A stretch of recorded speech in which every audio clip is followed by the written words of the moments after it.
Salut les Stratoniens, salut à tous, j'espère que vous allez bien. On est parti pour une vidéo un petit peu plus tôt pour que vous puissiez et que je puisse aussi me préparer pour le potentiel long qu'on peut avoir sur le Bitcoin, l'Ethereum. On va parler de ça. On ira voir aussi 2-3 autres altcoins. Donc on a Engine, ARB, RNDR et APT qui sont très intéressants, dont APT qu'on est rentré en copy trading. Et on ira voir le Gold, Euro USD et USD CHF.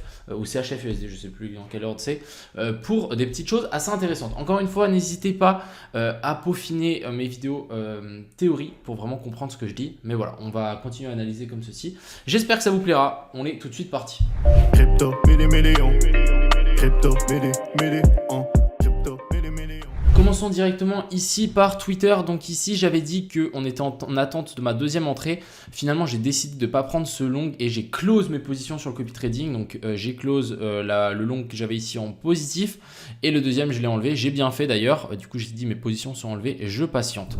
On est revenu. Qu'est-ce qu'on est venu revenir? On est venu chercher donc ce dernier plus bas là. On est venu le récupérer. C'est très bien. Donc ça nous fait vraiment une inversion de structure dans une inversion de structure. Ici, on a notre cos, notre boss.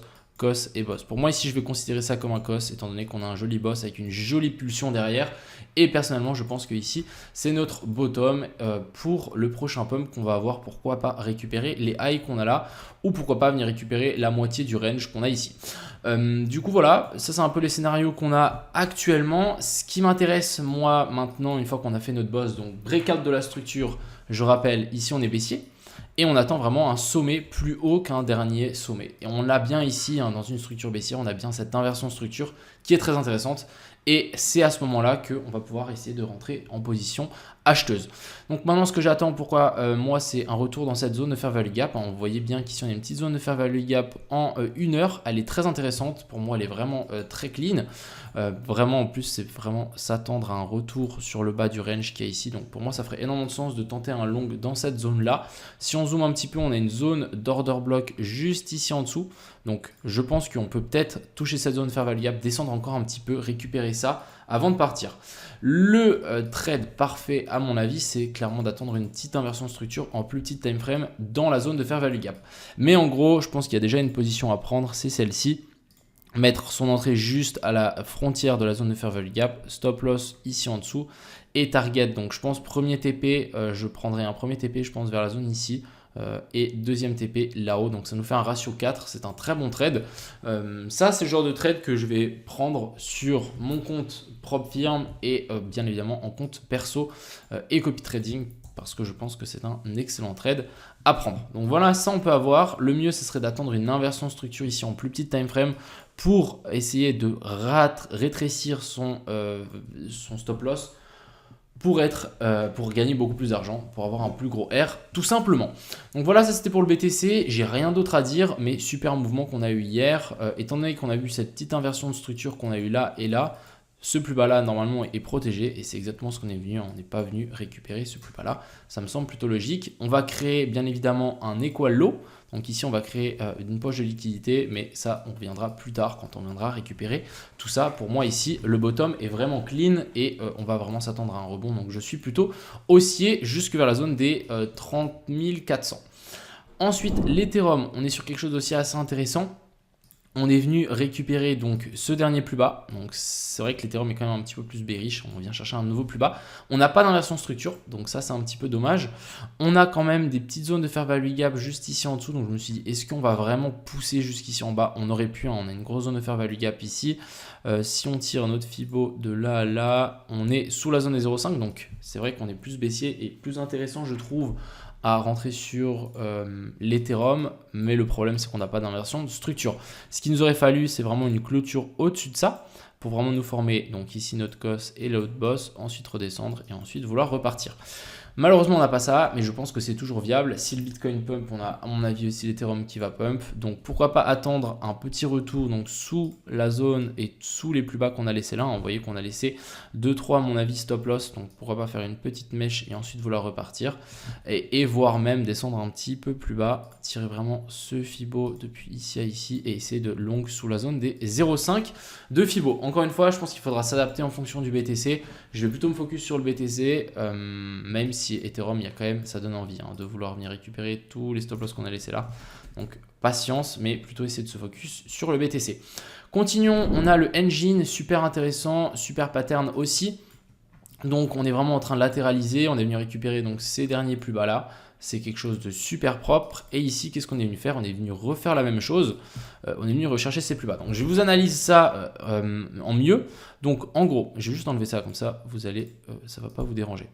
On a récupération des liquidités qu'on avait là. Très bien. Qu'est-ce qu'on a? On nous fait un deuxième plus bas. Ici, on nous fait notre petit COS. Donc, hop. Ensuite, ici, on a notre boss qui a été formé. Donc là, pour moi, le bottom est fait. On est bel et bien venu rechercher donc ces zones d'équalo qu'on avait là. Hop, hop, hop, équalo, hein, je parle de ces petites zones équalo. Donc là, on a quelque chose d'assez intéressant. On a une pattern qui se retourne. On a un marché qui passe de baissier à haussier. Ensuite, on latéralise tranquillement. On crée de nouveau donc cette poche de liquidité ici en dessous. Donc on appelle ça une zone d'inducement parce qu'on ne revient pas chercher les zones intéressantes en dessous. On vient finalement chercher donc ces zones intéressantes. On a la belle zone de fair value gap ici qui a été touchée. Alors si je peux bien prolonger ça. Zone de fair value gap. Et on avait aussi la petite zone d'order block qui était ici, qui était pour moi vraiment cette entrée en sniper sur le plus bas. Donc là, on aurait pu aussi largement rentrer sur ces plus bas là. Malheureusement, moi, je ne suis pas rentré, donc je me dis, ok, où est-ce que je peux re-rentrer donc sur Engine? Simplement, je vais attendre un retour sur cette petite trendline. Souvent, ce qu'on fait, c'est déviation et on réintègre et on fait un petit pullback. Donc, optimal, ce serait de rentrer sur la zone ici des 7.8. On met entrée ici, stop loss sous ce dernier plus bas et pourquoi pas essayer de target en tout cas assez plus haut, donc ça nous fait déjà un ratio de 2, voire même target jusque sur ces plus hauts là. Je crois qu'on a vraiment un double bottom, voilà, on a vraiment un double top, excusez-moi, mais vraiment pour moi là on a des petites liquidités à potentiellement venir toucher et finalement on est quand même aussi sur ici, c'est pas le engine, putain c'est le injective, je me suis retrompé, c'est pas grave, mais voilà, on peut largement je pense avoir un ratio de 10, 11 voire, donc ça peut être très intéressant aussi à tenter. Continuons, on a le Arbitrum qui est plus ou moins dans la même optique que le Injective. On vient récupérer donc ces plus bas là. Malheureusement, on n'a pas d'inversion structure, donc pour le moment, on va patienter. Mais voilà, on est venu faire cette petite mèche ici, donc ça, c'est plutôt assez intéressant. On a des liquidités au nord, donc là, on va simplement attendre une petite inversion structure. Pour le moment, on n'en a pas pour tenter de long tout ça. On a le RNDR qui arrive dans nos zones très intéressantes. Je rappelle qu'on est dans une zone de fair value gap en weekly, donc ça c'est assez rare et souvent on rebondit. Vraiment on est dans la zone de fair value gap. Donc pour les gens qui veulent faire du DCA ou même investir en spot pour du moyen terme sur une alt, voilà, le RNDR pour moi il est très propre. On a des liquidités à venir chercher au nord, on a un plus 50% à récupérer, donc très intéressant pour moi. Je vais encore patienter un petit peu, j'attends une inversion de structure un petit peu plus clean. Pour le moment, vraiment, on fait juste des bear flags dans des bear flags. Donc moi, je m'attends encore que ça descende, mais dès qu'on a une petite inversion de structure sympathique, on essaiera de tenter un long. Mais pour le moment, on est dans des zones intéressantes, mais on n'a pas encore notre indicateur d'achat, donc on patiente. Et on va finir par le APT sur lequel j'ai long hier en copy trading plus sur mon compte perso. On a ici donc cette belle poche de liquidité qui a été chassée. On est venu chercher la zone de fair value gap en daily. Et du coup, pour le moment, on a fait cette petite mèche. Donc, moi, j'attends un rebond jusque là-haut. Pour moi, si on dézoome un petit peu, on n'a pas encore d'inversion structure. Donc, on patiente. J'ai déjà mis une position, mais je pense que si on a une inversion structure un petit peu plus clean, je retente de relong quelque chose d'un petit peu plus agressif. Mais personnellement, là, je suis assez persuadé qu'on va partir vers le haut à un moment ou à un autre. Et ça peut aller assez vite. Donc, on patiente. Si vraiment on continue à s'écraser un petit peu plus bas, on essaiera de nouveau prendre un long sur ces zones-là. Mais je pense qu'on peut avoir un super ratio ici et que ça peut partir assez vite pour notre cher petit APT. Voilà pour les cryptos. On va passer donc pour le Forex et le Gold. Je vais vous montrer deux positions que j'ai partagées tout à l'heure sur mon Discord. Donc déjà, ce premier potentiel long, on avait sur le USD CHF. On avait, je vais vous l'analyser, donc là c'est ce que j'attendais, j'attendais une petite redescente pour ensuite repartir. Finalement on n'a pas eu ça, qu'est-ce qu'on a eu? On est directement parti sans venir me chercher, donc j'ai un peu le seum. Vous voyez qu'on est parti directement et on n'est pas venu récupérer mon ordre. Je vous explique un petit peu ma logique derrière. Donc déjà en gros ce qu'il faut vous dire c'est qu'on est haussier. On est haussier, on est venu récupérer donc ce plus bas là, c'est magnifique, on est haussier. On a une poche de liquidité ici, à ne pas oublier, donc On est haussier, mais on a des targets vers le bas. Donc ça, pour moi, c'est ma première target. Deuxième chose que j'ai vue, c'est, en gros, c'est time frame, on a une autre inversion de structure. Donc on était haussier, et une fois qu'on a clôturé sous ces plus bas-là, bah, on passe baissier. Ici, si on dézoome, et si je vous montre, ici, on a notre cos, et ici, on a notre boss. Donc inversion de la structure, correction souvent ABC, donc A, B et puis C. Ce que j'attends, c'est une chasse des liquidités au-dessus de ça.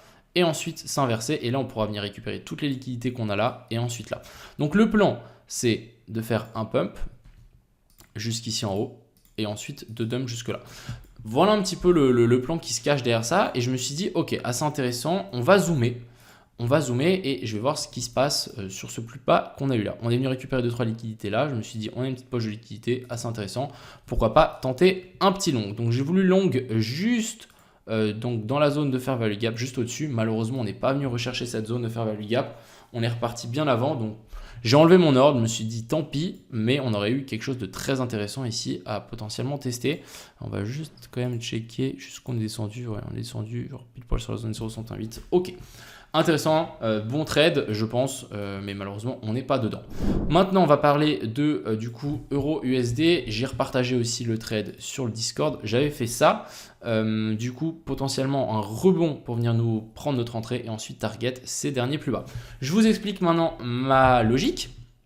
Alors déjà ce qu'il faut vous dire sur le euro USD, c'est que on a quelque chose de très intéressant. On est dans une énorme zone ici, on est venu récupérer donc ces derniers plus bas.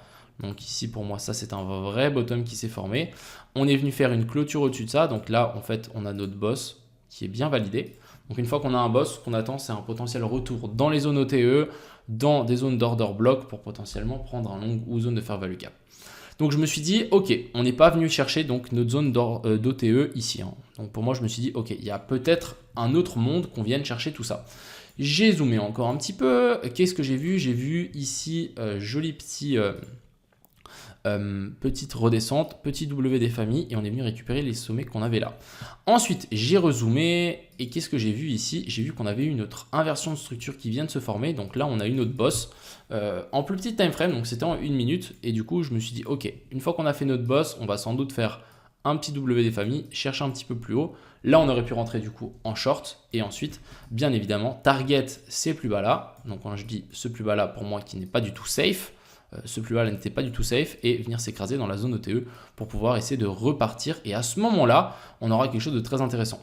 Sur l'euro USD, on aura à mon avis une belle A, B et puis C, écrasement dans la zone OTE et ensuite là on pourra repartir récupérer tous ces highs et là je pense qu'on peut avoir un magnifique long à prendre. Donc short raté, c'est pas grave, je ne suis pas rentré, mais voilà, c'est clair et net que je vais tenter un long ici, voire même chercher la petite zone d'order block qu'on a laissé là, tenter un long là-dedans et target c'est plus haut parce que clairement je pense que là on est vraiment en train de former un joli petit bottom et qu'on viendra chercher en tout cas la zone de fair value gap qu'on a là plus les liquidités qu'on a laissées là.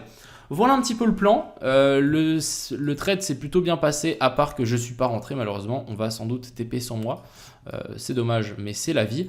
Un petit peu comme le USD CHF hein, qui est bien reparti aussi. Donc deux trades ratés malheureusement. Je ne suis pas in. Et on va finir par le dollar. Je vais vous analyser un petit peu ce que je vois. Donc si on dézoome un petit peu déjà en daily, ça revient un petit peu à ce que j'ai dit hier, mais on peut vraiment s'attendre à un rebond et correction souvent ABC. Donc de cette dernière baisse, correction ABC, venir récupérer les highs qu'on a laissés là, plus la zone de fair value gap qu'on a juste au-dessus. On est dans la zone OTE, on est en train de toucher donc cette zone OTE, on est en train de toucher aussi la zone d'order block ici en H4 qu'on a laissé. Et du coup, on a une petite inversion de structure. Donc, je me dis, ok, ça peut peut-être commencer à être assez intéressant ici sur le dollar. Pourquoi pas essayer de tenter le long. Je rappelle qu'ici, on a cette recherche du dernier plus bas avec touchette dans la zone d'OTE plus la zone d'order block. Donc, très bien. Ensuite, on a eu ici notre petit boss qui s'est formé. Donc, très bien aussi. Petit boss en formation. Et là, on est venu vraiment redescendre assez bas, venir chercher l'order block qu'on avait laissé là. Donc pour moi ici ça peut clairement être un petit long à récupérer et ensuite target un petit peu plus haut. Je pense qu'on doit avoir une petite divergence. Voilà, on a une petite divergence qui s'est déjà confirmée ici sur le cours. Si on zoome encore un petit peu plus, on a une petite inversion de structure. Alors, on ne l'a pas encore hein, l'inversion de structure, il nous faudrait vraiment une clôture au-dessus de ça. Pour le moment on ne l'a pas, mais je pense que ça peut valoir la peine de tenter un petit long et de simplement en fait target ce plus haut là. Je pense que ça peut être un long qui peut prendre un petit peu de temps. mais on peut vraiment avoir, je pense, un truc du style qui peut se mettre en place. Et du coup, là, ça nous fait quand même un ratio de 5, ce qui est vraiment excellent sur le gold. Ça peut vraiment, à mon avis, se jouer et se tenter. Voilà un petit peu mes plans sur du coup le Forex et les cryptos. J'espère que cette vidéo vous a plu. Je vous souhaite à tous une agréable journée. C'était Crypto Million. Ciao.